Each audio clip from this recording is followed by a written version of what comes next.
বর্তমানে ই পাসপোর্ট নিয়ে যে সমস্যাটা হচ্ছে রে ভাই রে ভাই, যত সহজ মনে করতেছেন এত সহজ না। আমি আমার নিজ চোখে দেখছি অনেক প্রবাসী ভাই যখন আবেদন করতে গেছে ই পাসপোর্টের জন্য, যাওয়ার পরে ওনার সব কিছু ঠিক আছে, জন্ম নিবন্ধন কার্ডে এবং কি ওনার পাসপোর্টে সব কিছু ঠিক আছে।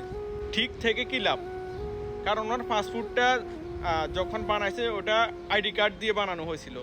তখন আইডি কার্ডের সাথে দেখা গেল যে ওনার নাম, বাবার নাম, মায়ের নাম বা ওনার জন্ম তারিখ, জন্মস্থান এগুলার সাথে একটুখানি বেশ কম। আমি যতটুকু দেখলাম একটুখানি বেশ কম। এই বেশ কমের কারণে অনেক সমস্যা, অনেক দৌড়াদৌড়ি, অনেক হয়রানির শিকার হচ্ছেন এই প্রবাসী ভাইরা।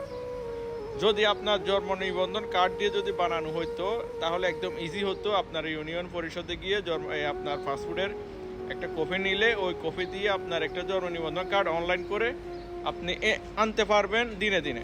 কিন্তু আপনি যে আইডি কার্ড এটা তো আর পারবেন না। এটা নিয়ে অনেক প্রবাসী ভাইরা অনেক সমস্যা পোহাইতে হচ্ছে।